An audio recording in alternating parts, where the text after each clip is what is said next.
자, 요한복음 13장 1절. 사람 그 자체를 변함없이 사랑하지 못합니다. 인간의 사랑은 언제나 이 상황과 또 여건을 따라서 변하게 돼 있죠. 그래서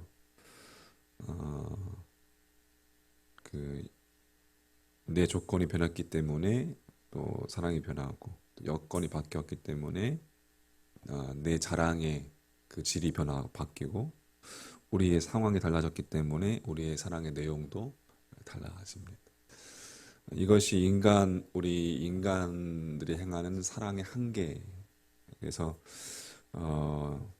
아침에 사랑이 저녁에는 배신과 또 증오로 바뀌는 것이 인간의 사랑의 또 다른 특징입니다.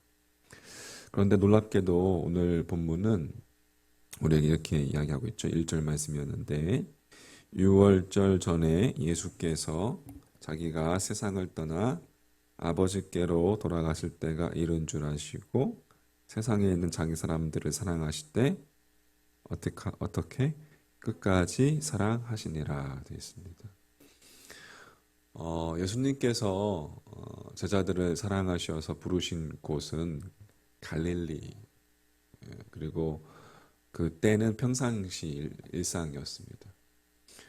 주님께서 제자들이 돈이 많기 때문에 부르신 것도 아니고, 그들이 많이 배워서 그들을 사랑하신 것도 아니었어요.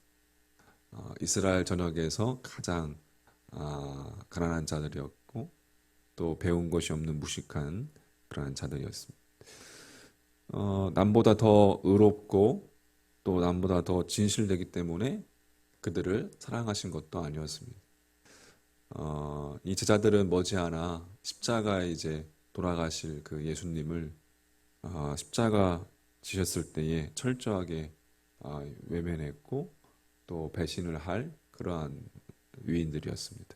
그럼에도 불구하고 주님께서는 그 제자들을 사랑하셨어요. 바로 그 인간 그 자체를 사랑하신 거예요.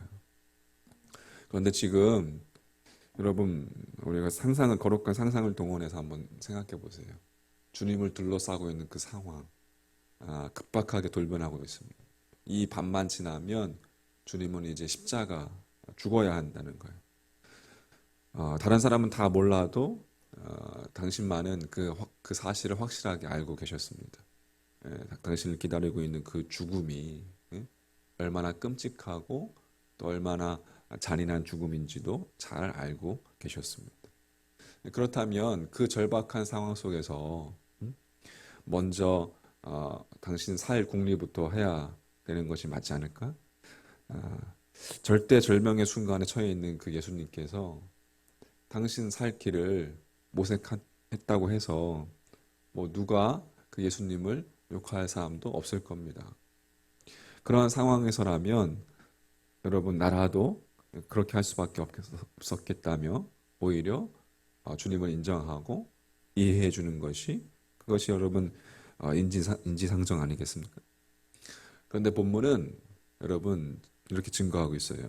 예수께서 자기가 세상을 떠나 아버지께로 돌아가실 때가 이른 줄 아시고 세상에 있는 자기 사람들을 사랑하실 때 어떻게 끝까지 사랑하시니라. 여러분, 어떻게 이러한 사랑이 가능할 수 있을까요?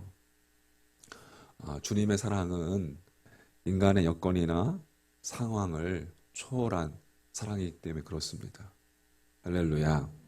주님의 사랑은 제자들을 둘러싸고 있는 그 조건이나 또 그들의 여건의 제약을 받지 않으셨고, 당신 자신을 감싸고 있는 그러한 당신의 십자가의 굴레, 개인적인 상황에 구애받지도 않으셨습니다.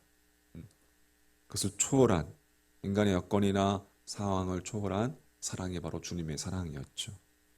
그래서 여러분, 주님의 사랑을 가리켜서 남녀 간의 사랑을 의미하는 에로스라고 말하지 않고, 또 친구 간의 우정을 말하는 필리에라고도 말하지 않고, 그렇게 부르지도 않고, 또 가족 간의 사랑을 뜻하는 스트로게라고 그렇게 일컫지도 않습니다. 그 사랑을 어떻게 일컬고 있습니까? 아가페, 그죠? 호테오스, 앞에 있는 헬라어 호테오스, 아가페, 에스틴. 하나님은 사랑이시라. 아가페. 결정적인 순간에 인간들은 반드시 여건과 상황의 제약을 받지만 주님의 사랑은 그 사랑을 가리켜서 아가페. 다시 말해서 풀이하면 무조건적인 사랑. 할렐루야. 무조건적인 사랑이라고 부르는 거예요. 모든 조건이나 모든 상황을 초월한 사랑. 그게 주님의 사랑이죠.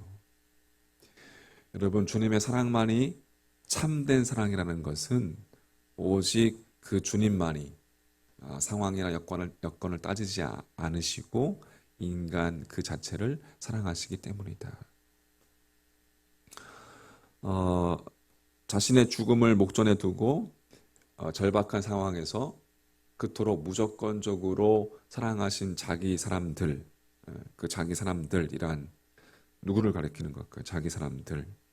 이제 당시 제자들을 가리키는 것이고 주님을 따랐던 자들, 오늘날 구체적으로 예수 그리스도를 믿고 주님을 따르는 우리 자신들을 이야기하는 것이죠. 주님은 우리를 사랑하시되 끝까지 사랑해 주시는 분이신 줄 믿습니다. 우리 모든 여건과 상황을 정황을 뛰어넘어서 사랑하고 계시는 분. 여러분 그 주님에 대한 더욱더 깊은 주님의 사랑에 대해서 알아가는 믿음 되시길 소망하고 우리가 그렇게 주님을 알아간다는 것은 반응하는 것이 주님의 그 사랑을 바로 아는 자, 주님 앞에 바른 반응을 보여줄 수 있는 자, 그게 주님을 알아가는 거예요. 주님께서 뭐 우리의 뭘 보고 부르셨겠습니까? 뭐 우리가 뭐 돈을 얼마나 많이 갖고 있습니까? 우리의 높은 지적 수준 때문에 우리를 선택했습니까? 아니면 뭐 우리가 뭐 고매한 인격을 가지고 계셔서 우리의 가문이 뛰어나기 때문에 여러분 그 모든 조건들을 다 갖춘 자만 주님께서 부르신다고 한다면 여기에서 주님의 부르심을 받을 수 있는 자들은 아무도 없죠. 아무도 없을 겁니다. 돌아보면 우리는 부족했고 연약했고 가난했고 비천했고 또 알지 못했고 또 죄 가운데서 있었음에도 불구하고 주님께서 우리를 사랑하시고 불러주셨다는 사실. 여러분 세상의 인간들은 세상은 자신에게 이익이 안 되면 가차없이 버리는 게 세상이 아니겠습니까? 또 다른 사람들 찾아 나서죠. 그게 여러분 세상의 이치고 세상의 모습입니다. 약육강식의 원리, 또 자연도태의 원리가 지배하고 있는 것이 세상. 인간이 어려운 상황에 처할수록 오히려 근데 예수님은 그 같은 사람에게 더 가까이 다가가시는 분. 그게 예수님. 성경에 보더라도 요셉이 감옥에 있을 때 더욱더 주님은 그에게 다가가셨고 모세가 실패했을 때에도 히스기야가 밤중에 누워있을 때에도 병중에 누워있을 때에도 여러분 인간의 사랑과는 달리 상황을 초월해서 끝까지 사람을 사랑하신 주님. 그게 여러분 주님의 사랑이고 우리가 다 이해할 수 없는 주님의 사랑이라는 거죠. 그래서 그 사랑을 여러분 알고 있었던 다윗은 이렇게 주님을 찬양합니다. 사람이 무엇이기에 주께서 이렇게까지 저를 생각하여 주시며 인자가 무엇이기에 주께서 이렇게까지 돌보아 주십니까? 할렐루야. 상황과 여건을 초월한 사랑을 여러분 잘 다윗은 알고 있었기 때문에 어떠한 상황이나 어떠한 여건 속에서도 그가 쫓기는 신세 속에서도 그가 압살롬의 반역에도 불구하고 그 어떠한 상황 속에서도 절망하거나 좌절함이 없이 주님을 찬양하는 모습을 우리 시편을 통해서 우리는 보게 됩니다. 여러분 어떠한 어려움과 또 어떠한 상황적인 또 절망이나 또 좌절, 고통 다가올 때에 언제나 진리 위에서 꿋꿋하게 서서 당당하게 나아가시는 믿음 되시기를 주의 이름으로 축복합니다. 다니엘 웹스터 휘틀 이렇게 주님을 찬양했습니다. 아, 하나님의 은혜로 이 쓸데없는 자 왜 구속하여 주는지 난 알 수 없도다.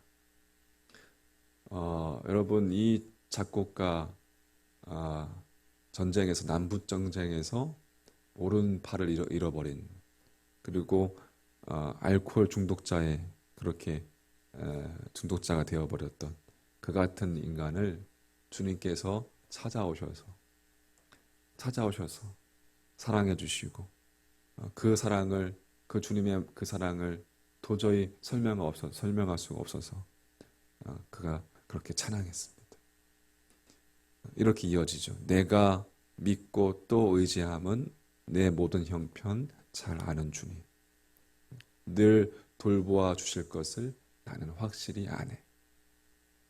하나님의 놀라운 사랑을 설명할 길은 없지만 한 가지 확실한 것은 한 가지 확실히 말할 수 있는 것은 어떠한 상황 속에서도 주님의 사랑은 변함없는 사랑이다라는 사실.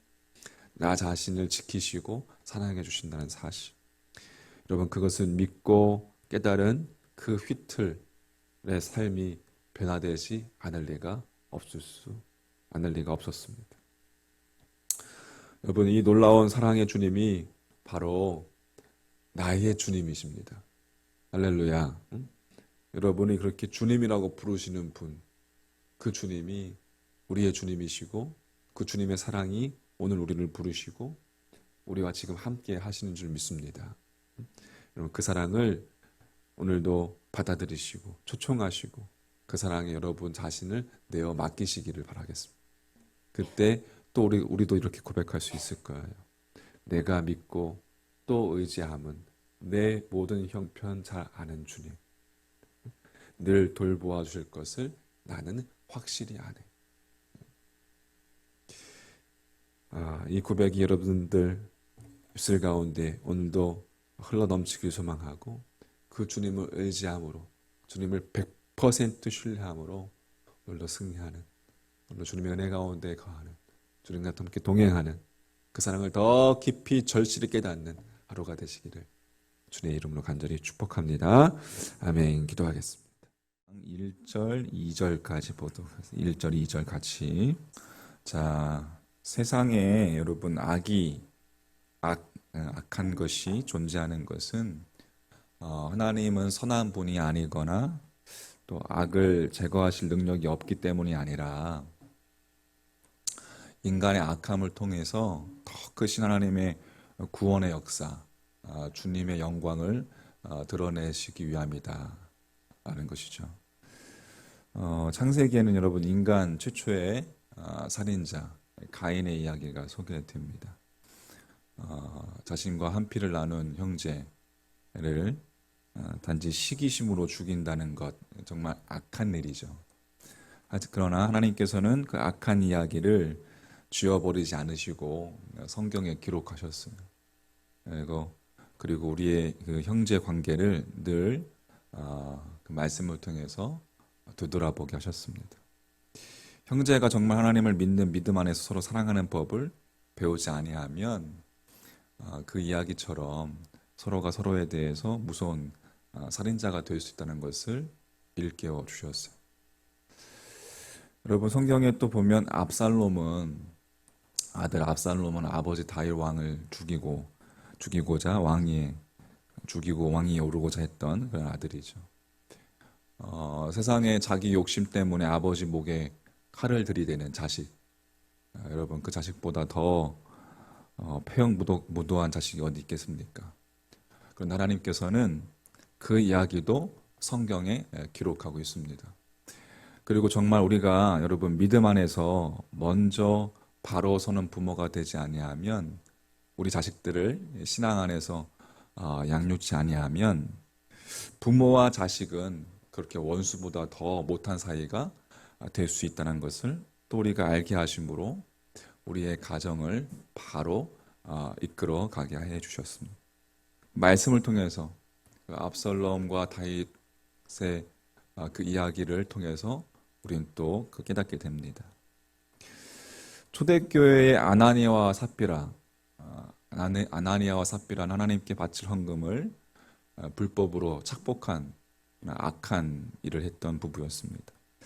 그러나 그 부부의 악함을 통해서 하나님께서는 또 하나님께 바쳐진 그 헌금을 교회가 어떠한 마음으로 또 어떻게 사용해야 할 것인가를 바로 또 알게 해주셨습니다. 그 악한 사건을 기록에서 지우지 아니하고 기록함으로 우리로 하여금 그렇게 알게 해주셨어요. 가룟 유다는 은 30냥에 눈이 어두워서 이제 진리이신 예수 그리스도를 배신하고 팔아먹은 악인 중에 악인이죠. 그러나 하나님께서는 그 가룟 유다의 그 더러운 악함을 통해서 또 전 인류를 구원하시는 십자가 구원과 또 부활의 대역사를 이루셨습니다. 이와 같은 사실을 깨달은 이제 여러분 계몽주 신학 시대의 신학자이고도 시인인 알렉산더 포프는 이렇게 이야기했어요. 그림에서 어두운 부분이 그림의 전체 구도에 기여했듯이 악도 하나님의 영광을 드러내는데 기여한다. 이렇게 이야기했습니다. 그러니까 적절한 표현이라고 할 수가 있겠어요. 근데 그것은 단지 이 포프 한 사람만의 의견이 아니라 기독교 역사를 보면 어거스트라든지 칼뱅이라든지 이 전능하신 하나님의 절대 주권을 믿는 자들은 다 그와 똑같은 생각을 갖고 있었습니다. 그러니까 이들은 모두 하나님의 구원이라는 그 큰 틀, 하나님의 구속이라는 그 그림의 전체 구도를 보고 있었던 것입니다. 인간의 악함을 통해 도리어 구원이라는 전체 그림의 구도를 이루시는 하나님. 그렇기 때문에 하나님은 전능하신 하나님이시다. 그 전능하신 하나님일 수밖에 없고 그분의 신비한 그 구원의 역사를 인간은 우리가 결코 측량할 수가 없는 것이죠. 그렇다고 해서 여러분 이 말이 우리가 악인이 되어도 좋다는 말은 결코 아닙니다. 그렇다고 해서 내가 우리 삶 가운데 저지른 악한 죄를 이렇게 할 수는 없습니다. 그게 좋다는 말은 아니에요. 인간의 악함마저 도구로 사용하셔서 인간을 구원코자 하시는, 우리가 합리화시킬 수 없는 거죠. 하지만 그것을 도구로 사용해서 인간을 구원코자 하시는 하나님께서 궁극적으로 하나님께서 원하시는 것은 인간의 선이지 악이 아니기 때문에 그렇습니다. 그래서 합리화시킬 수는 없어요. 따라서 우리는 우리 자신도 모르게 여러분 악한 자가 되지 않도록 늘 주의하고 깨어 있어야 합니다. 자, 오늘 13장 요한복음 13장 1절 2절 말씀 읽었어요. 우리가 새벽에는 요한복음을 묵상하고 또 수요 저녁 예배 때는 이제 로마서를 강의하고 있습니다. 오늘 거기 2절 말씀에 보면 마귀가 벌써 시몬의 아들 누구의 마음에? 가룟 유다의 마음에 예수를 팔려는 생각을 넣었더니라고 되어 있어요. 그러니까 문자적으로 보면 마귀가 가룟 유다의 마음속에 예수를 팔려는 생각을 넣었기 때문에 가룟 유다가 은 30냥에 예수를 팔아 넘겼다는 의미가 됩니다. 문자적으로 보면. 근데 이 말을 뒤집어 보면 만약에 마귀가 가룟 유다의 마음에 예수를 팔 생각을 넣지 않았으면 그러면 가룟 유다는 예수님을 팔아먹는 악인이 되지 않았을 것이라는 뜻이 될 수도 있는 것이죠. 가룟 유다에게는 아무런 책임도 없고 모든 것이 마귀의 책임이에요. 마귀가 그 악한 생각을 집어넣었기 때문에 그렇게 귀결될 수 있습니다. 근데 이것은 바른 해석이 아닙니다. 마귀가 가룟 유다의 마음속에 예수를 팔려는 생각을 넣었기 때문에 유다가 예수를 판 것이 아니라 유다의 마음에 이미 가룟 유다의 마음에 이미 예수를 팔려는 그 마음, 마귀의 생각을 담기에 적합한 그릇이 되어 있었기 때문에 그런 거예요. 마귀가 그런 생각을 주입할 수 있도록 그 가룟 유다의 마음 밭이 그렇게 돼 있었던 것이죠. 그래서 여러분, 가룟 유다가 예수를 판 것은 마귀의 책임이 아니라 철저하게 가룟 유다의 가룟 유다의 잘못이고 책임이라는 것입니다. 여러분, 그렇다면 그 가룟 유다의 마음이 도대체 어떠했길래 마귀가 그렇게 좌지우지할 수 있었을까? 바꿔 말해서 마귀가 좋아하는 마음이라는 것은 도대체 어떠한 마음일까? 여러분, 우리는 인간의 모습으로 이 땅에 오신 예수님을 마귀가 어떻게 유혹했는지 그 예수님의 모습을 한번 보면서 그 해답을 얻을 수 있을 거예요. 예수님께서는 여러분 공생을 시작하기 전에 광야에서 40일 동안 이제 마시지도 먹지도 않으시면서 이렇게 시험을 받았죠. 마귀의 시험을 받았어요. 그때 마귀가 예수님을 유혹합니다. 제일 먼저 어떻게 했어요? 돌들에게 명하여 뭐가 되게 하라? 떡덩이가 되게 해라. 그러니까 줄인 배를 채우기 위해서 하나님의 법칙이나 질서를 무시하고 수단과 방법을 가리지 말라는 것이죠. 즉 마귀가 좋아하는 마음은 그와 같이 자기 중심적인 마음이라는 거예요. 오직 자기 배, 오직 자기 주머니, 오직 자기만을 생각하는 자의 마음에 사단은 뿌리를 내린다는 것이죠. 가룟 유다의 마음에 자기 주머니를 채우고자 하는 마음이 있었죠. 여러분, 주님께서는 사람이 떡으로만 살 것이 아니요 하나님의 입으로 나오는 모든 말씀으로 살 것이다 라고 말씀하시면서 그 첫 번째 유혹을 거절하셨습니다. 이 말씀을 통해서 우리가 사단이 결코 뿌리 내릴 수 없는 마음이라는 것은 뭐예요? 그러면 하나님의 말씀을 중심으로 살아가는 마음, 그 마음에는 사단이 뿌리를 내릴 수 없다. 할렐루야. 다음에는 마귀가 예수님께 성전 꼭대기에 가서 뛰어내려라, 그렇게 유혹했어요. 예수님께서 어떻게 했어요? 주 너희 하나님을 시험치 말라. 마귀가 선호하는 마음은 뭐예요? 헛된 명예, 또 허세를 쫓아다니는 마음, 그게 마귀가 좋아하는 마음이죠. 근데 마귀가 범접할 수 없는 마음은 뭐예요, 그러면? 오직 바른 신앙을 추구하는 마음은 마귀가 범접할 수 없는 마음이죠. 마지막으로 예수님께서 마귀가 또 예수님께 어떻게 했어요? 마귀가 자기에게 경배하기만 하면 온 이 천하 만물을 보여주면서 이것을 다 주겠다라고 유혹했습니다. 그러나 예수님께서는 어떻게 했어요? 또 주 너희 하나님께 경배하고 다만 그를 섬기라 라고 말씀으로 또 물리치셨죠. 그러니까 사단이 그처럼 자기 도구로 즐겨 사용하는 마음은 뭐예요? 세상의 것들을 우상으로 섬겨서 그것을 삶의 목적으로 삼는 마음. 마귀가 결코 그런 마음, 그 마음 가운데 마귀가 들어가서 뿌리를 내릴 수 있다는 것이죠. 하지만 결코 좌지우지할 수 없는 마음은 그럼 뭐예요? 반대로 누구만을 섬기는 마음? 하나님만을 삶의 목적으로 섬기는 마음. 그 마음은 마귀가 좌지우지할 수 없다라는 것이죠. 자, 가룟 유다가 어떻게 인생을 마감했는지 여러분 아시죠? 스스로 목매어서 죽었습니다. 참으로 비참한 죽음이죠. 그가 팔았던 예수 그리스도는 이 땅에서의 삶을 부활로 마무리하셨습니다. 대조적입니다. 우리가 사단의 유혹을 뿌리친 주님의 마음을 우리가 본받을 때에 우리도 삶 속에서 빛과 부활로 마무리하게 될 줄 믿습니다. 동생을 죽인 가인이 여러분 이방인이었습니까? 아담의 장남이었습니다. 아버지의 목에 칼을 들이댄 압살롬이 이방인의 자식이었습니까? 하나님을 잘 믿던 그 유명한 다윗의 친아들이었습니다. 아나니와 삽비라가 여러분 교회 밖의 사람들이었습니까? 은혜롭던 초대교회의 일원이었습니다. 성도였습니다. 가룟 유다가 예수님과 무관한 인간이었습니까? 예수님의 제자였죠.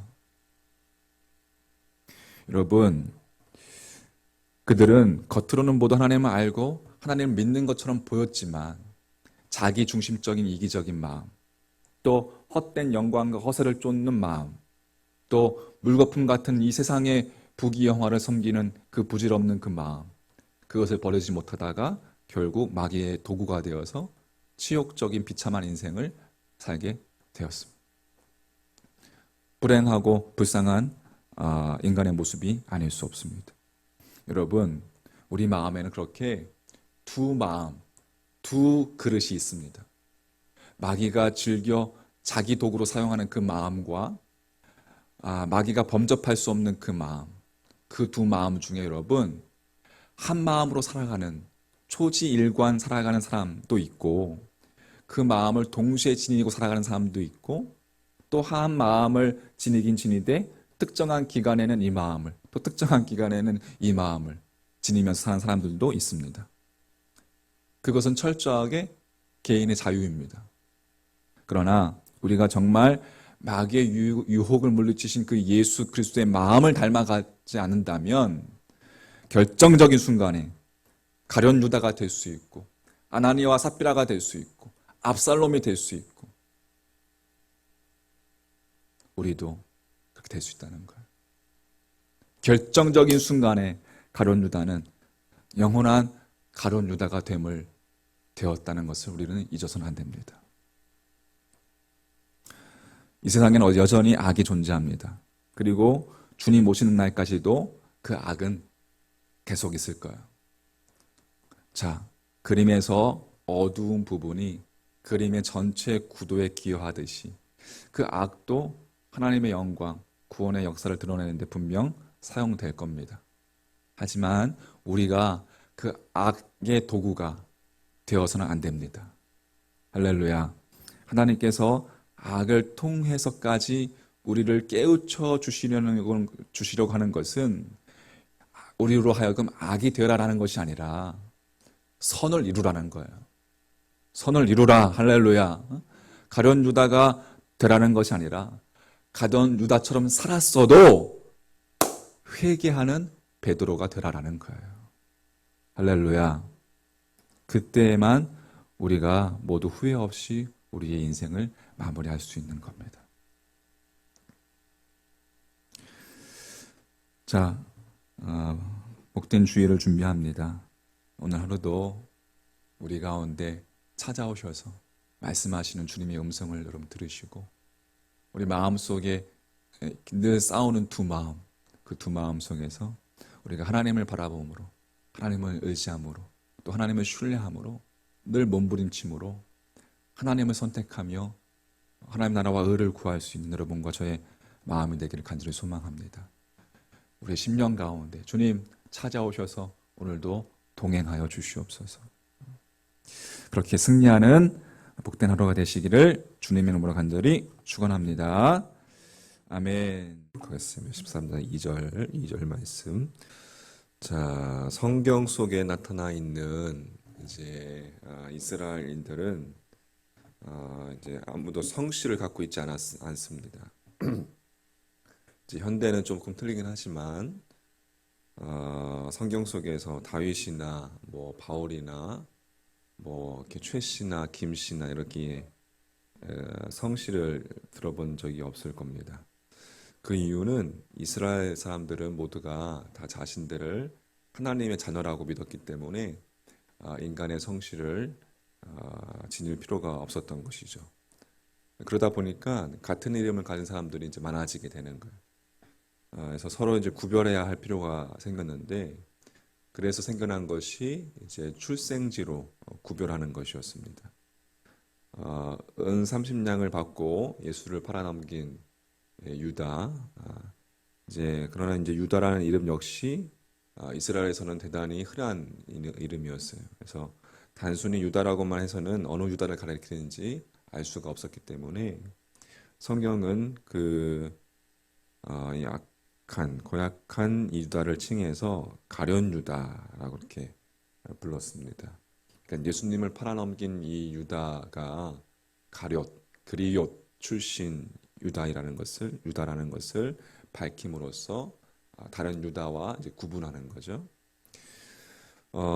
그와는 또 별도로 이스라엘 사람들은 이 같은 이름을 지닌 사람들을 또 구별해서 부르는 또 하나의 방법을 갖고 있었는데, 누구의 자식인지를 밝히는 것이었습니다. 그러니까 이를테면 뭐 아무개의 자식 아무개, 그러니까 출신 지역으로 구별하는 것과 더불어서 출신 지역으로 구별하는 방법은 단순 구별 또 이러한 외적인 구별에 국한되는 것이었다면 이 한 인간의 내적인 상태나 또 인품이나 또 그 인격이나 그리고 그 신앙의 수준을 나타낼 때는 누구의 자식인지를 밝히는 방법을 사용했습니다. 그래서 부모의 이름을 밝힘으로써 같은 이름을 가진 사람을 구별하는 방법이 그 당사자에게는 칭송일 수도 있고 또 거꾸로 모독일 수도 있는 것이죠. 자, 그런데 오늘 이 본문이 이렇게 증거하고 있는 거예요. 마귀가 벌써 시몬의 아들 가룟 유다의 마음에 예수를 팔려는 생각을 넣었더니 그릿 지방 출신인 유다라는 것을 밝히는 것과 동시에 확실히 다른 유다와 구분하기 위해서 시몬의 아들 이렇게 밝히고 있습니다. 시몬의 아들 가룟 유다. 그러니까 예수님을 판 범인이 이 그리옷 출신일 뿐만 아니라 그 아버지는 시몬이었다는 것을 덧붙이고 있는 것이죠.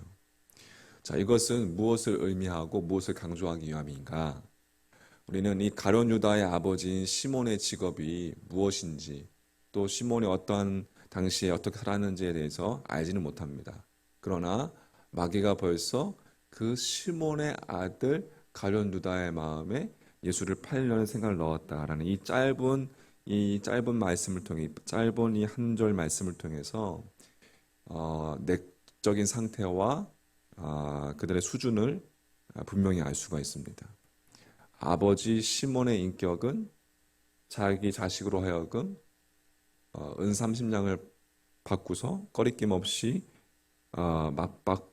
스승을 바꾸게 할 정도의 인격밖에 되지 않았다는 것을 우리가 알 수가 있고 또 그 인품은 방금 이야기했듯이 자기 아들로 하여금 섬기던 스승을 주저없이 팔아넘길 정도의 인품밖에 되지 않았다는 것.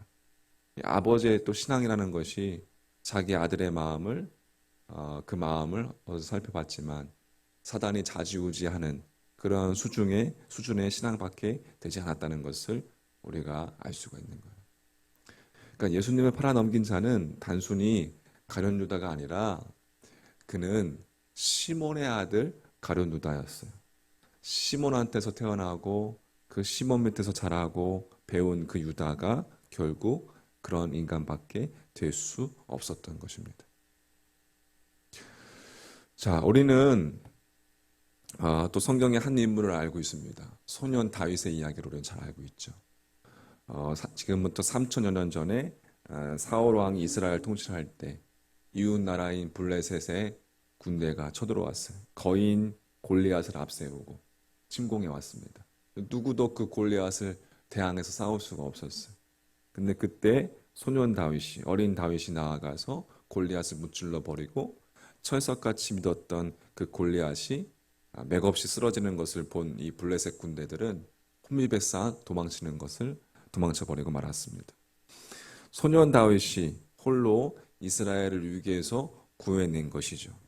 마침내 이 다윗이 사울 왕의 부름을 받고 나아갔을 때에 사울 왕이 다윗에게 이렇게 물었습니다. 그대는 소년이여 그대는 누구의 아들인가? 누구의 아들인가? 사울 왕이 다윗의 이름을 묻지 않고 다윗이 누구의 아들인지를 물었습니다. 얼마나 위대한 부모의 자식이면 그처럼 위대한 일을 할 수 있느냐라는 물음이죠. 그때 다윗이 사울 왕을 향해서 당당하게 대답했죠. 저는 베들레헴 사람 이새의 아들입니다. 여러분, 지극히 짧은 대답이지만 그 속에 함축되어 있는 뜻은 너무나도 그 의미는 크다라는 것을 알 수가 있어요.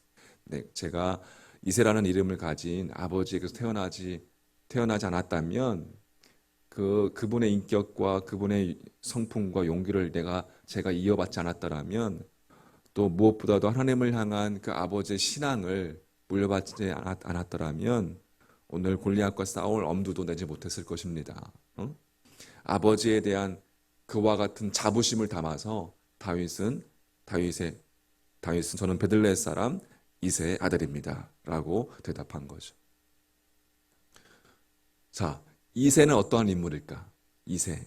마태복음 이렇게 증거하고 있어요. 살몬은 라합에게서 보아스를 낳고 보아스는 루색에서 오벳을 낳고 오벳은 이새를 낳고 이새는 다윗 왕을 낳으니라 라고 되어 있습니다. 그러니까 이새는 라합의 증손자이고 룻의 손자이고 오벳의 아들인 거예요. 자, 라합은 뭐야? 라합은 출애굽한 이스라엘 백성들이 가나안 땅으로 들어갈 때에 그 가나안 입성을 결정적으로 도와준 여인이 라합입니다. 기생 라합. 여리고에 살았던 신앙이 좋았던 또 룻 또한 과부가 되어서 이 자신의 시집과의 모든 연결고리가 끊어졌음에도 불구하고 오직 하나님의 계명을 지키기 위해서 그 시어머니와 함께 시어머니를 모시면서 살았던 그러한 위대한 또 딸이었죠.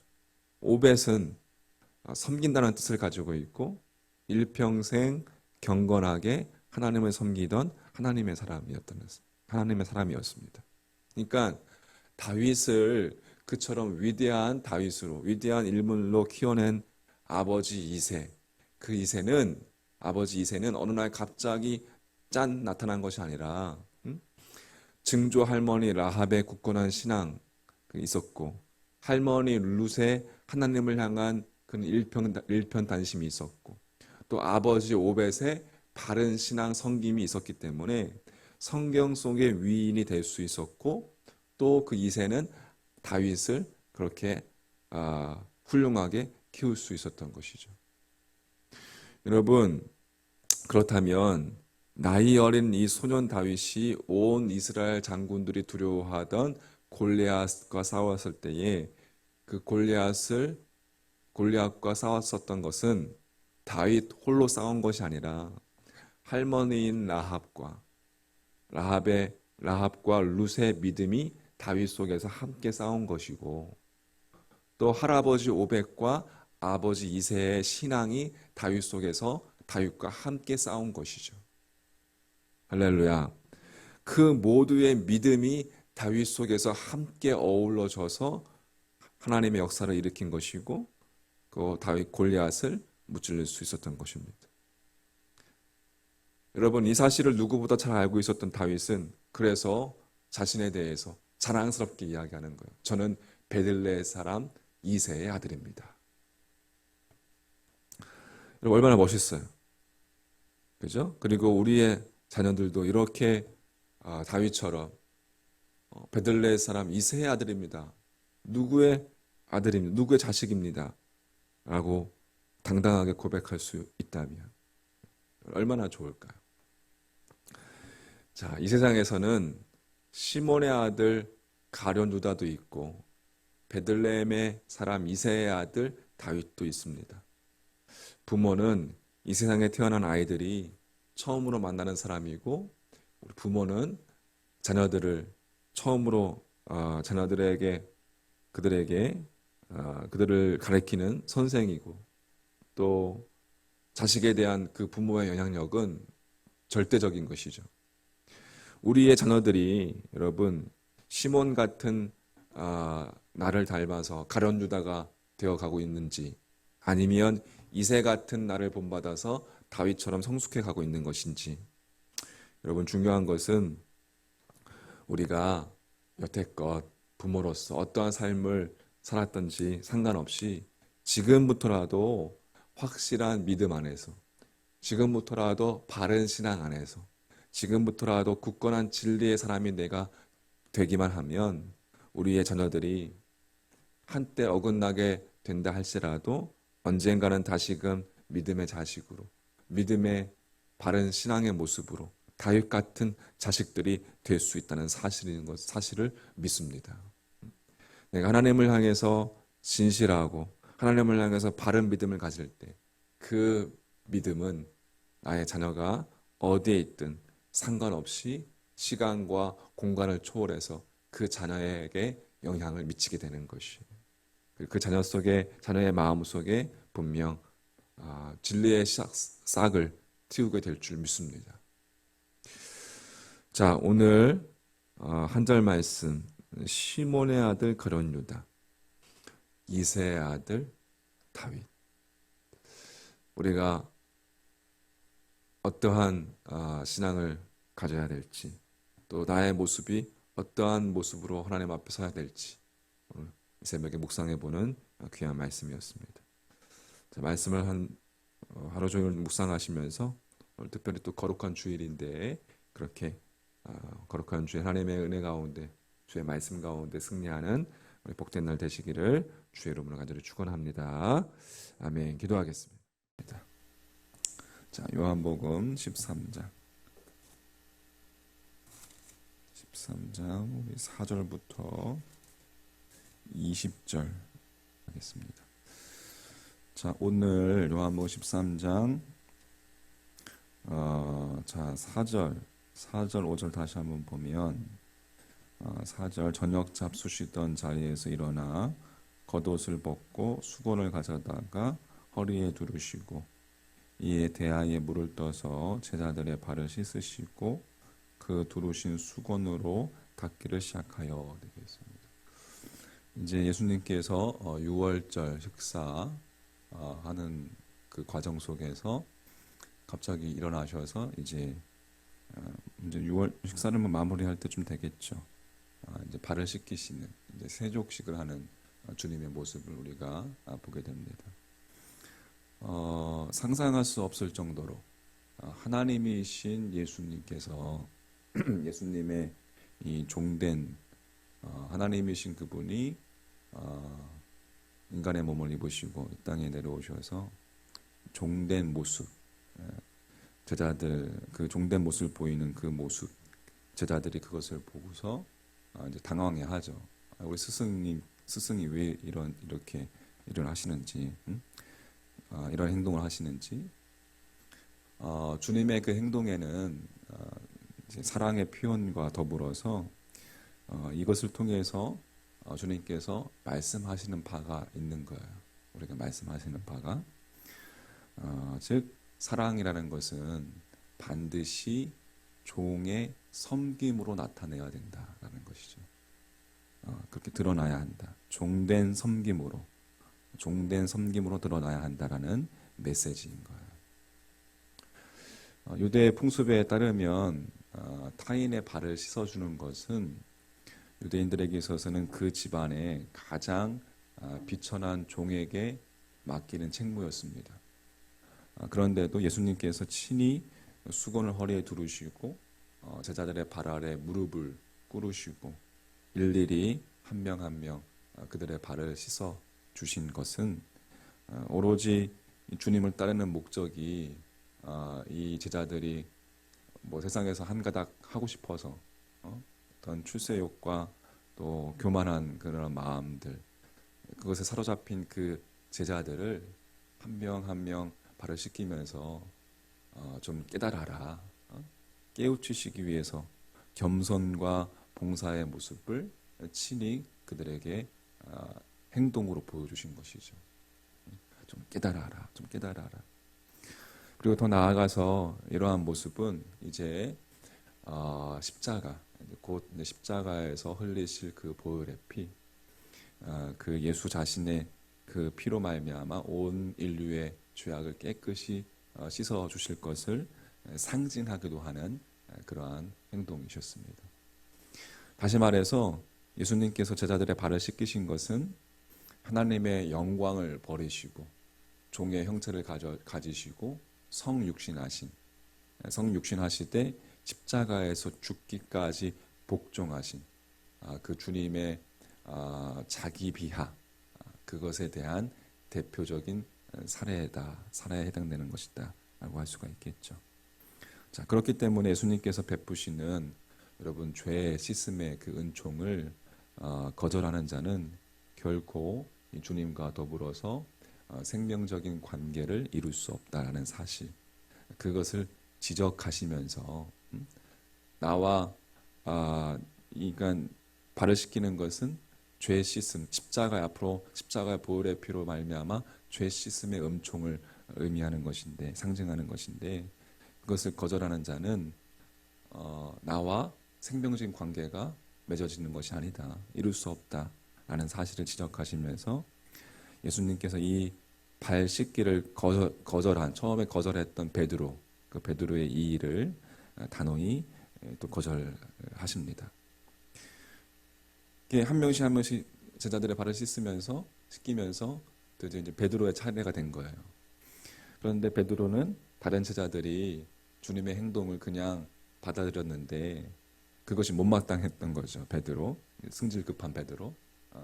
베드로가 그래서 묻습니다. 시몬 베드로에게 이르신 6절 말씀에 베드로가 이르되 주여 주께서 내 발을 씻으시나이까. 예수께서 씻으시나이까. 그 무슨 이야기예요? 씻지 마십시오, 하지 마십시오라는 그런 이야기죠. 앞에서도 이야기했지만 유대인들에게 발을 씻는 행위는 종이 하는 것이었어요. 그런 까닭에 베드로가 못마땅하게 생각한 것이죠. 이해할 수 없었습니다. 베드로는 주님은 그러한 베드로의 마음을 읽고 계셨고 알고 계셨습니다. 그래서 그 다음 7절 말씀에 예수께서 대답하여 이르시되 내가 하는 것을 네가 지금은 알지 못하나 이후에는 알게 될 것이다. 십자가에 돌아가시면서 그 보혈의 피로 말미암아 그것을 통해서 이제 알게 될 것이다. 하지만 베드로는 단호했어요. 8절 말씀에 베드로가 이르되 내 발을 어떻게 절대로 씻지 못하시리이다. 그러니까 그 성격을, 베드로의 기질을 알겠죠? 베드로의 기질을. 우리가 흔히 범하는 실수이기도 합니다. 자기 생각에 갇혀서, 자신만의 생각에 갇혀서 주님의 뜻이 무엇인지 우리가 깊이 생각하지 못하고 간과하는 것이죠. 사실 그 정도가 아닙니다. 그것은 주님이 보여주시려는 삶의 방법을 거절한다는 의미일 수도 있습니다. 주님처럼 살지 않겠다는 뜻이죠. 주님처럼 살지 않겠습니다. 그렇게 종의 모습처럼 그렇게 살지 않겠습니다. 저는 좀 세상에서 좀 한 거 차지해서 이렇게 살겠습니다. 저는 주님처럼 이렇게 섬기면서 종의 모습처럼 살지 않겠습니다. 라는 뜻이 포함된 거죠. 그 순간 베드로는 더 이상 주님의 제자가 아니게 되는 것이죠. 그래서 주님께서 드디어 그 절대로 씻지 못하시리이다 하반절 8절 하반절에 예수께서 대답하시되 내가 너를 씻어주지 아니하면 네가 나와 상관이 없다. 아주 단호하게 최후 통첩을 이렇게 하시는 거예요. 말씀하신 거예요. 자, 그제야 베드로가 뒤통수를 맞았듯이 깨달았어요. 화들짝 놀라서 소리칩니다. 그 다음 절에 시몬 베드로가 이르되 주여 내 발뿐만 아니라 손과 머리도 씻어주시옵소서. 그러니까 주님의 너는 나와 이제 관계가 없다라고 이렇게 이야기하니까는 베드로가 바로 그냥 꼬리를 내리죠. 주여 내 발뿐만 아니라 손과 머리도 씻어주시옵소서. 이렇게 그렇게 이야기하니까 또 예수님께서 뭐라고 말씀하십니까? 10절 말씀에 예수께서 이르시되 이미 목욕한 자는 발밖에 씻을 필요가 없느니라. 온 몸이 깨끗하니라고 말씀하십니다. 온 몸이 깨끗하다라는, 온 몸이 깨끗하니라. 그러니까 발을 씻는다는 것은 상징적인 행위인 거죠. 여기 있어서. 그러니까 늘 무슨 이야기예요? 늘 주님으로 죄를 씻고 살아야 된다. 늘 십자가의 거룩한 보혈의 피로 매일매일 날마다 그 보혈의 피로 죄를 씻고 살아야 된다라는 것을 말하는 거예요. 할렐루야. 여러분 매일매일 나의 죄를 회개하는 삶이 중요합니다. 우리는 어제의 은혜로 저들 하는 이야기죠. 어제의 은혜로 오늘을 못 살아요. 오늘 내게 주신 은혜가 있을 거예요. 그 오늘 내게 주신 은혜를 두드리시고 찾고 그 오늘 주실 그 은혜를 이 새벽에 또 깨닫고 그렇게 하루를 살아가야 돼. 할렐루야. 인간은 연약한 존재여서 어제 그렇게 하나님을 향해서 우리가 기도하고 간구했어도 순식간에 무너질 수 있는 게 인간입니다. 그렇기 때문에 오늘 또 십자가 바라보고, 그죠? 날마다 제 십자가를 지고 나를 따를 것입니다. 그 앞에 붙는 게 뭐예요? 날마다. 할렐루야. 응? 날마다 자기를 부인하고 제 십자가를 지고 나를 따를 것이니라. 예수 따라가는 교회 성도 여러분, 그렇게 날마다 우리의 죄를 십자가 거룩한 보혈의 피로 씻는 것, 회개하는 삶이 중요하다.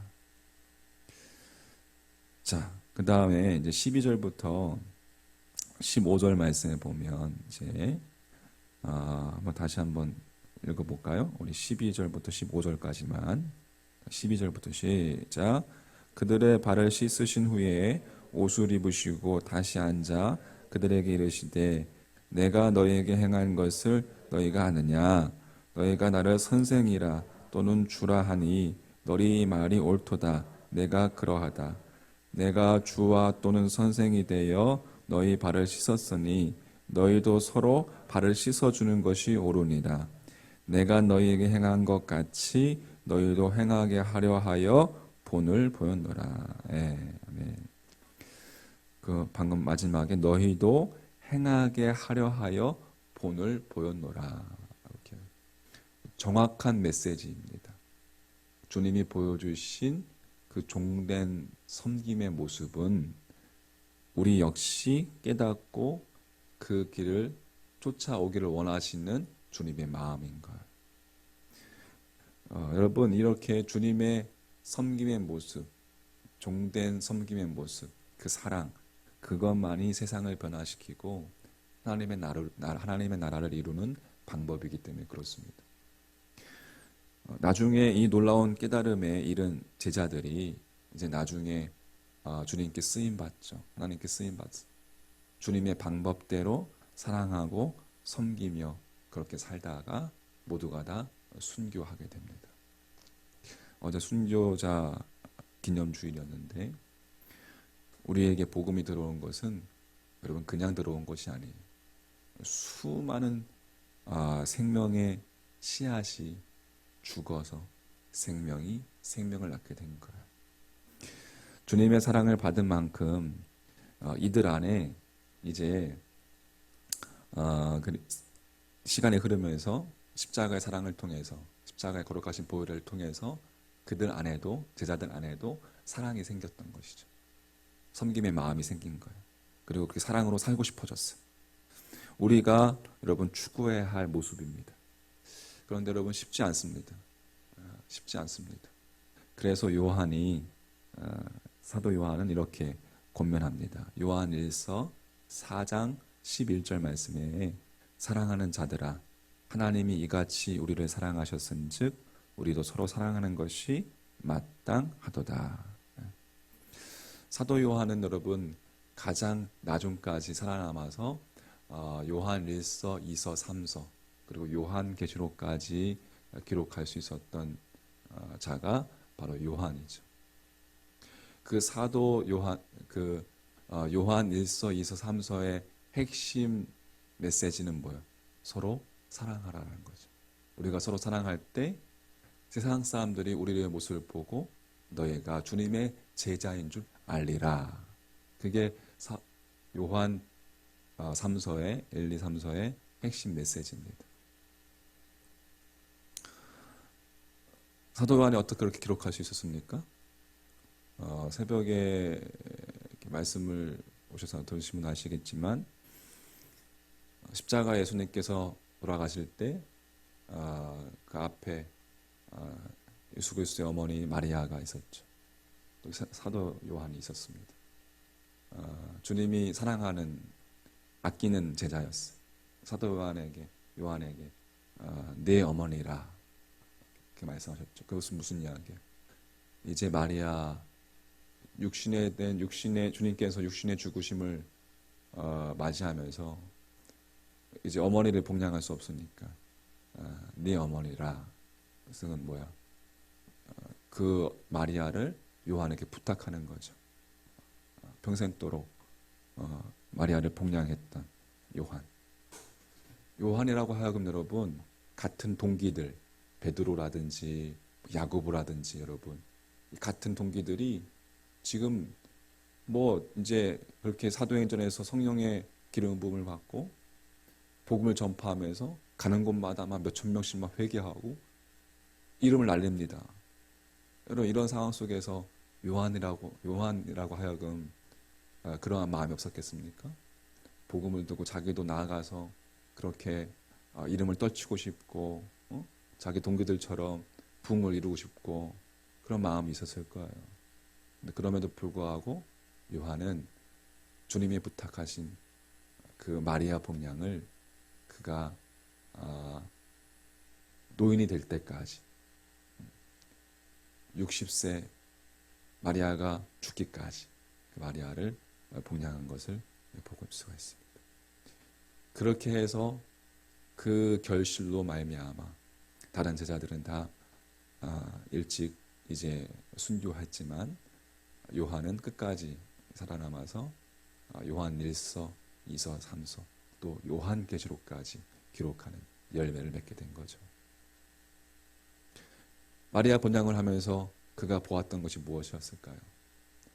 그러한 자기 동기들과의 그런 모습 속에서 삶 속에서 자기의 모습을 보면서 또 다른 사람 마리아를 본향하면서 사람의 모습들을 보면서 요한이 보았던 것은 그 사람에 대한 사랑이었어요. 사랑. 그래서 요한 1서, 2서, 3서의 핵심 메시지가 서로 사랑하라. 사랑하라. 사랑할 때 우리가 서로 사랑할 때 세상 사람들이 너희가 주님의 제자인 줄 알게 될 것이다. 우리도 서로 사랑하는 것이 마땅하도다라고 말씀하고 있는 거죠. 자, 우리가 그렇게 주님을 따라 사랑하고 섬기고 산다면 이 세상은 모두 그렇게 주님을 보고 또 믿고 싶어 할 것입니다. 그런데 오늘날 그렇게 교회를 부정하는 반응들이 우리가 많은 것을 보게 됩니다. 그 말은 바꿔 이야기하자면 서로 사랑하지 못하는 우리의 자화상인 거예요. 그런 거 보고서 여러분 우리가 욕할 것이 아니라 우리의 모습을 봐야 되는 거예요. 교회를 향해서 교회가 왜 그러냐 우리가 그렇게 들을 때마다 자신을 바라보고 우리의 자화상이라 생각하고 주님께서 보여주신 메시지처럼 날마다 죄를 씻고 서로 종된 섬김의 모습, 사랑의 모습을 우리가 그렇게 보여주고 삶으로 살아가야 될 줄 믿습니다. 자, 정리합니다. 발을 씻는 것은 늘 주님으로 죄를 씻고 살아야 한다. 매일 나의 죄를 회개하고 사는 삶이 중요하다. 두 번째, 우리가 서로 사랑해야 된다. 근데 그건 쉽지 않다. 하지만 우리가 서로 사랑하고 섬기며 살 때에 예수 따라가는 자들의 삶을 통해서 세상이 주님을 보게 될 것이다. 자, 한 주간도 여러분의 삶 가운데서 그렇게 죄를 회개하며 또 섬기며 종된 주님의 모습을 본받아서 그렇게 주님의 향기가 흘러가는 삶이 되시기를 주님의 이름으로 간절히 축원합니다. 요한복음 아멘. 13장 기도하겠습니다. 18절부터 30절까지. 이스라엘의 초대 왕은 사울이죠. 잘 아시다시피 사울이 왕이 될 처음에는 계획도 없었고 또 뭐 왕으로서의 그런 포부도 없었던 사람이었습니다. 오직 하나님의 택하심에 의해서 한 민족 또 한 나라의 역사상 첫 번째 왕, 이스라엘의 첫 번째 왕이 되는 영광을 얻었습니다. 처음 하나님에 의해서 왕으로 발탁되는 순간 이 사울은 너무나도 당황해서 짐짝 사이에 이렇게 숨어버릴 정도로 그렇게 순박한 사람이었어요. 그러나 대부분의 사람들이 그러하듯이 이 사울 역시 이 권력을 맛보면서 사람이 변하기 시작했습니다. 하나님을 우습게 여길 정도로 그렇게 아나무인 되더니 급기야는 어리석게 짝이 없는 짓을 그런 일을 행하고 맙니다. 온 이스라엘 백성들이 영적인 스승으로 추앙하던 사무엘, 그 사무엘 선지자가 세상을 떠난 직후였는데 블레셋군이 막 쳐들어왔었죠. 이스라엘 쳐들어왔을 때 블레셋 그 군대의 그 힘에 의해서 어마어마한 그 힘에 의해서 감히 싸울 엄두도 못 내고 공포에 떨고 있을 때였습니다. 사울 왕이 어처구니 없게도 죽은 귀신을 불러낸다는 그런 여자 무당을 찾아가서 사무엘을 불러달라고 그렇게 무당에게 간청을 하죠. 하나님을 믿는 하나님의 사람이기 때문에 이 세상을 떠나서 지금 이제 하나님 나라에 하나님 품에 있을 텐데 그 영혼을 하나님의 나라에서 이 땅으로 끌어내릴 수 있는 인간, 그런 인간이 여러분 어디에 있겠습니까? 만약에 인간의 부름으로 인간이 불러서 달려오는 그런 귀신이 있다면 그것은 분명 인간을 파멸시키는 거짓 영일 수밖에 없다는 것입니다. 결국에 사울 왕은 땅 아래에서 올라온 사무엘로 이렇게 위장한 거짓 영, 그 거짓 영의 저주를 받고 끝내 파멸해 버리고 말죠. 그 사울 왕이 하나님을 알지 못하는 사람이었으면 모르되 하나님을 섬기던 자였고 또 하나님에 의해서 이스라엘 왕으로 그렇게 초대 왕으로 선택된 그러한 점을 생각할 때에 정말 말이 될 수 없는 어처구니 없는 일이 아닐 수 없습니다. 도대체 어떻게 그러한 일이 있을 수 있었을까? 우리가 구약 성경에 보다 보면 사무엘상 28장에 보면 그 일이 캄캄한 밤중에 일어난 일이라는 것을 우리에게 증거해 주고 있습니다. 그러니까 단순히 시간상의 그런 밤을 의미하는 것이 아니라 바로 그 순간 사울 왕이 영적인 어두움에 처해 있다는 것을 뜻하는 것이겠죠. 그래서 이 사울 왕은 그때 그 당시 한치 앞을 내다볼 수 없었고 자기가 무엇을 하고 있는지조차 깨닫지 못했던 그런 사울 왕을 우리는 구약 성경을 통해서 알 수가 있습니다. 영적인 어두움은 여러분 그렇게 인간으로 하여금 하나님과 세상과 또 자기 자신을 한꺼번에 상실해 버리고 말죠. 영적인 밤, 그 영적인 밤을 우리가 경계하는 이유가 바로 거기에 있습니다. 자, 오늘 죽음을 이제 십자가를 목전에 둔 예수님께서 제자들이 어떠한 삶을 살아야 할 것인지 보여주시기 위해서 신이 이제 제자들의 발을 씻겨주시고 세족식 발을 씻겨주신 뒤에 그 의미를 설명하시고 이렇게 말씀하셨습니다. 오늘 13장 18절 말씀, 내가 너희 모두를 가리켜 말하는 것이 아니. 18절 말씀 한번 읽어볼까요? 18절 말씀 같이 시작. 내가 너희를 자들이 누구인지 알비라. 그러나 내 떡을 먹는 자가 내게 발꿈치를 들었다 한 성경을 응하게 하려는 것이니라 되어 있습니다. 시편에 보면 다윗 왕의 아들 압살롬이 아버지의 왕자를 노리고 반란을 일으켰을 때에 평소 그 다윗 왕의 은덕을 입었던 사람들이 있었는데 그 사람들이 막 다윗을 배신했죠. 많은 사람들이 배신하고 많은 사람들이 반군의 편에 섰습니다. 그 배신당한 다윗이 얼마나 괴로웠던지 그 심정을 시편 41편에 이렇게 토로하고 있어요. 내가 순례하여 내 떡을 나눠 먹던 나의 가까운 친구도 나를 대적하여 그의 발꿈치를 들었나이다. 이렇게 되어 있습니다. 배신했다는 거죠. 나와 한솥밥을 먹던 자들이 발꿈치를 들었나이다. 배신했다는 거예요. 그러니까 주님께서 지금 그 다윗의 그 식구를 인용하시고 계시는 거예요. 그리고 계속해서 19절 말씀을 통해서 이렇게 이야기합니다.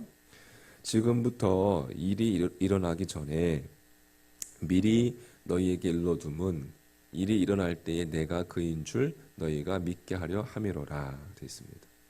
이제 다윗이 그 측근에게 처참하게 배신당한 것처럼 주님 역시 제자들에게 배신당할 것이라는 의미이죠. 제자에게. 그것은 바로 누구를 가리키는 거예요? 가룟 유다를 두고 하신 말씀. 그 가룟 유다에 대한 어떻게 보면 이렇게 말씀하신 것은 가룟 유다가 다시 회개하고 돌아올 수 있는 기회를 주신 것이고 사랑의 권면이었습니다. 지금이라도 당장 마음을 고쳐 먹고 고철 먹어라 라는 그냥 당부의 말씀이었죠. 그러나 가룟 유다의 그 반응은 냉담했습니다. 자, 21절이 그렇게 증언해주고 있어요. 21절. 예수께서 이 말씀을 하시고 심령이 괴로워 증언하여 이르시되 내가 진실로 진실로 너희에게 이르노니 너희 중에 하나가 나를 팔리라 하시니라 되어 있습니다. 이 예수님께서 마음속에 괴로움을 억제하지 못한 채 너희 중에 한 사람이 나를 팔 것이다 라고 그렇게 이번엔 더욱더 구체적으로 말씀하셨어요. 예수님을 팔아 넘기기로 이미 작정한 가룟 유다가 그 말을 듣고 지금이라도 회개할 것을 다시 한번 바라면서 주님께서 이렇게 말씀하신 거예요. 자, 제자들이 딱 그 말을 듣고 깜짝 놀랐습니다. 예수님 곁에서 예수님의 가슴에 머리를 대고 있는 요한에게, 사랑하는 제자 요한에게 베드로가 이렇게 머리질을 하는 거예요.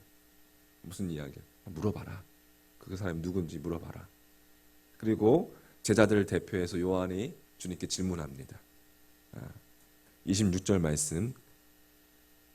그 질문에 예수님께서 대답하시죠.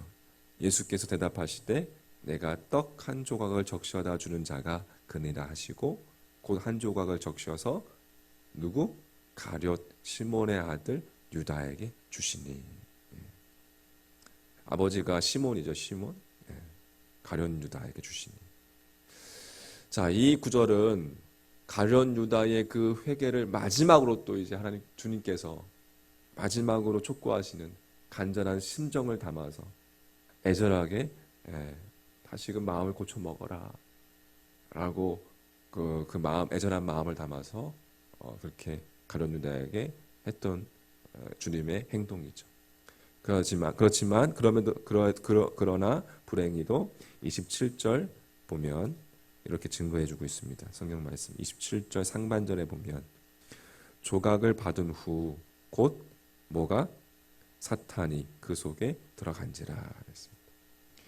예수님께서 떡 조각을 주셨기 때문에 사탄이 들어간 것이 아니라 가룟 유다에게 임했다는 의미가 아니라 회개를 촉구하는 마지막 그 떡 한 조각, 사랑의 권면을 하고 있는 그 마지막 떡 한 조각을 받았음에도 불구하고 예수님의 그 사랑의 제의를 철저하게 묵살해 버림으로 끝내 가룟 유다는 사단의 도구가 되어버렸다는 것을 의미하는 거예요.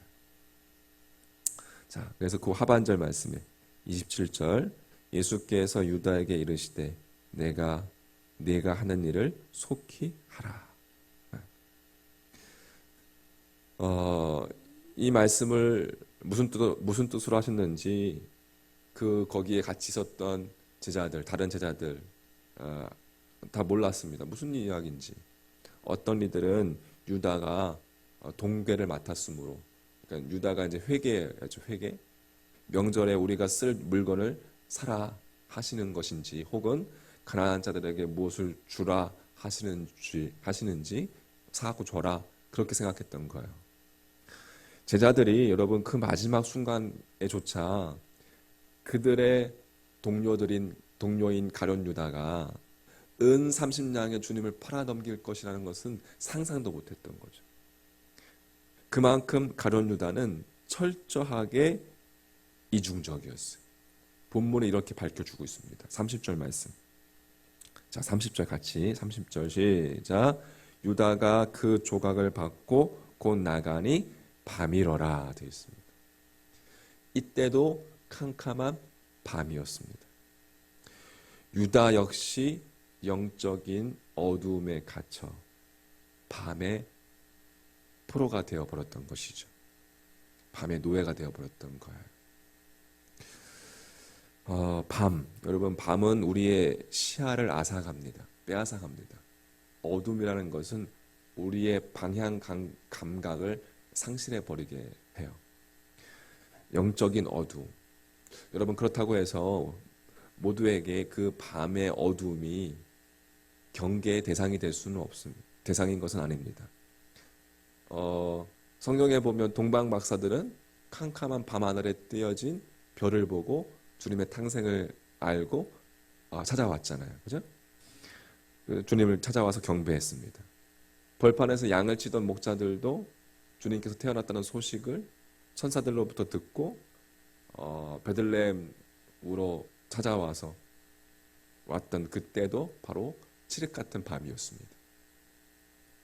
그러니까 눈을 들어서 하나님을 바라보는 자에게는 영적인 밤이 없는 거죠. 하나님의 말씀을 쫓는 자는 그 영혼이 어둠에 갇히지 않는 거예요. 기도하는 자에게는 밤이 아닌 거예요. 성령의 인도하심을 받는 자에게는 어둠이 아닌 거예요. 그들에게 있어서는 기도하고 성령의 인도하심을 받고 우리가 눈을 들어서 하나님을 바라보고 우리가 진리를 바라볼 때 우리에게 주어지는 여러분, 그것은 밤이 아니라 우리 영혼에게 주어지는 것은 밤이 아니라 우리는 진리의 대낮에 다니고 있는 것이라고 할 수가 있겠습니다. 인생은 짧습니다. 영혼의 어둠에 갇혀서 인생을 소진하기보다 우리가 영원한 진리의 빛 안에 진리의 대낮에 거하는 여러분과 저의 믿음의 모습이 되길 간절히 소망합니다. 여러분, 진리 안에 거하십시오. 할렐루야. 빛 안에 거하시기를 몸부림치십시오. 우리의 어두움이 우리 안에 여러분 틈을 타지 못하도록 예수 그리스도의 십자가를 바라보고 눈을 들어서 빛 대신 주님을 바라보고 빛이 우리 안에 여러분 어두움 가운데 빛이 작은 빛이라도 들어갈 때에 어두움이 물러가듯이 우리 안에 빛된 주님이 늘 항상 내 안에 함께 동행하기를 간구하시고 그렇게 여러분 주님을 붙잡는 여러분 믿음 되시기를 간절히 소망합니다. 그렇게 오늘 하루도 주님과 함께 동행함으로 빛된 주님과 함께 동행함으로 승리하는 복된 날 되시기를 주의 이름으로 간절히 축원합니다. 아멘. 기도하겠습니다. 38절까지. 자, 오늘 읽은 본문은 이제 예수님의 고별 설교가 시작되는 부분입니다. 십자가를 이제 앞두고 있는 거죠. 예수님께서 제자들에게 자신의 떠남에 대해서 이제 구체적으로 말씀하시고 또 그들이 어떻게 행동해야 할지 가르치실 시점이 된 거예요. 이제 가룟 유다가 나간 후에 예수님께서 새 계명에 대한 말씀을 하십니다. 자, 34절. 새 계명을 너희에게 주노니 서로 사랑하라. 내가 너희를 사랑한 것 같이 너희도 서로 사랑하라라고 되어 있습니다. 자, 사랑은 이 요한복음 13장의 주제입니다. 요한은 제자들을 향한 그 예수님의 사랑을 강조했어요. 이제 전지적 작가 시점, 전지적 작가의 관점으로 요한이 요한복음을 기록했는데 예수님께서 제자들을 끝까지 사랑했다는 것을 이미 요한은 설명을 했습니다. 여러분 거기 13장 1절 말씀 보세요. 6월절 전에 예수께서 자기가 세상을 떠나 아버지께로 돌아가실 때가 이룬 줄 아시고 세상에 있는 자기 사람들을 사랑하시되 끝까지 사랑하시니라. 네. 이제 이미 그렇게 요한이 전지적 작가의 관점으로 예수님께서 끝까지 사랑하였음을 설명했습니다. 또 제자들의 발을 씻어주심으로 사랑의 그 행위를 보여주셨어요. 15절 보세요. 15절. 내가 너희에게 행한 것 같이 너희도 행하게 하려 하여 뭐를 보였노라? 본을 보였노라. 예수님께서 자신이 제자들을 사랑하신 것과 똑같이 제자들도 이제 그렇게 사랑할 것을 이미 15절에서 말씀하셨습니다. 예수님의 사랑을 본받아서 서로 사랑해야 한다는 거예요. 그런데 오늘 읽은 말씀에서 다시금 서로 사랑하라 말씀하시면서 새 계명을 새 계명이다라고 그렇게 하십니다. 34절 새 계명을 너희에게 주노니 서로 사랑하라 되어 있죠. 자, 사실 여러분 이 계명은 구약에 소위 말하는 옛 계명에도 이미 있었던 것이었습니다. 레위기 19장 18절 말씀 제가 읽어드리면 원수를 갚지 말며 동포를 원망하지 말며 내 이웃 사랑하기를 내 자신과 같이 사랑하라. 나는 여호와이니라 되어 있습니다. 이미 구약에서 말씀하셨던 거죠. 근데 흥미롭게도 이 요한은 이제 요한이 요한 1서, 2서, 3서, 요한계시록도 썼잖아요. 요한 1서에서도 역시 이 옛 계명과 새 계명이 다른 것이 아니다라고 그렇게 이야기합니다. 요한 1서 2장 7절 말씀 제가 읽어드릴게요. 사랑하는 자들아 내가 새 계명을 너희에게 쓰는 것이 아니라 너희가 처음부터 가진 옛 계명이니 옛 계명은 너희가 들은 바 말씀이거니와 이렇게 기록되어 있습니다. 아니 옛 계명과 새 계명이 다르지 않다라고 그렇게 이야기하고 있어요. 그런데 바로 그 이어지는 요한 1서 그 8절에 가서는 2장 8절에 가서는 공동번역에서 읽어드리면 그러나 내가 여러분에게 써 보내는 것은 사실은 새 계명입니다. 또 이렇게 이야기하고 있어요. 또 다르다고 해요. 새 계명이라고 그렇게 이야기합니다. 분명히 옛 계명과 새 계명은 같은 내용인데 또 요한은 새 계명이라고 그렇게 또 이야기합니다. 여러분 그러면 어떠한 면에서 새 계명이라는 이야기일까요? 분명히 옛 계명과 새 계명은 같은 내용입니다. 그러면 다시 이야기하는 그 새 계명이라는 것은 어떠한 면에서 새 계명일까?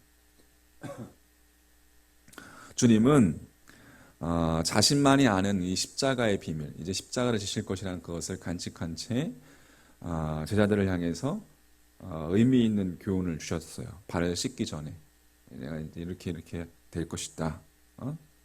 내가 죽고 3일 만에 부활할 것이다.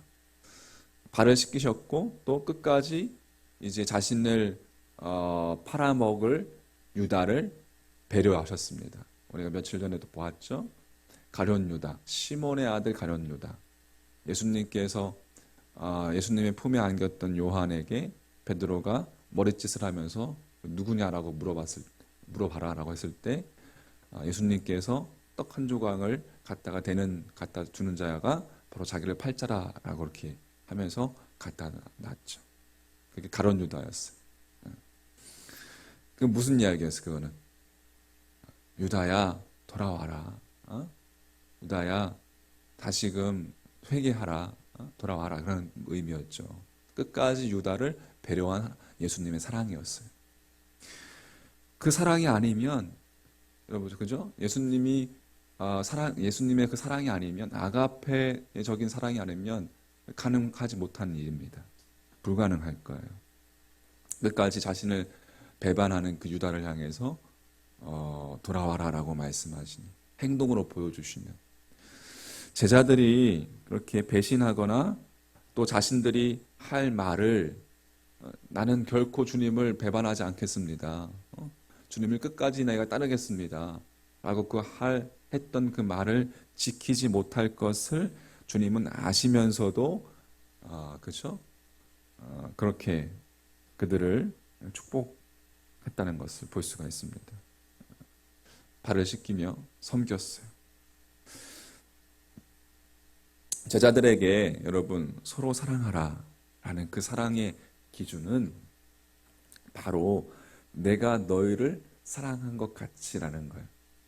그러니까 방금 이야기했듯이 주님께서 그들을 향해서 연약함에도 불구하고 죄인 되었음에도 불구하고 심지어는 원수 되었음에도 불구하고 사랑하신, 로마서에서도 살펴봤는데 사랑하신, 그렇게 너희를 사랑한 것 같이 그렇게 사랑하라는 거예요. 다른 말로 주님께서 우리를 사랑하신 것 같이라는 것은 뭐예요?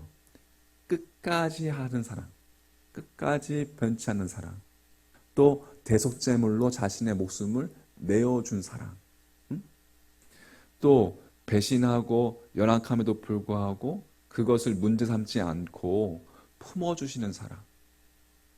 우리 지방에, 우리 가까운 곳에 품어주는 교회가 있어요. 이름이 품어주는 교회. 품어주는 사랑. 그래서 그 교회 이름이 그렇구나. 주님의 그 사랑, 품어주는 사랑이 바로 주님께서 보여주신 사랑인 거죠. 그 사랑을 받았으니 여러분 우리도 그렇게 사랑하며 살아가야 된다는 거예요. 끝까지 변치 않고 품어주고 심지어는 자신의 목숨을 내어주시기까지 사랑하신 그 사랑. 다시 말해서 새 계명이라는 것은 그 예수 그리스도의 그 사랑의 빛을 경험한 자들이 자발적으로 행하는 행동이 되어야 한다는 것. 마치 자신을 위해서 예수 그리스도가 저주받아 죽었다는 사실을 안 후에 바울이 살아도 주를 위하여 살고 죽어도 주를 위하여 죽겠다라고 한 그 고백적 경험의 사랑의 개념과 같다라는 이야기. 예수님께서 십자가에서 흘리신 피로 여러분 대속을 이루시고 우리를 새롭게 하셨습니다. 할렐루야. 그리고 예수님께서 우리에게 요구하시는 것은 바로 서로 사랑하라는 거예요. 그런데 그 사랑은 세상적인 기준이 아니에요. 내가 너희를 사랑한 것 같이 너희도 서로 사랑하라. 예수님의 사랑이 기준인 거예요. 여기서의. 너희가 서로 사랑하라는 그 기준은 예수님의 사랑의 기준인 거예요.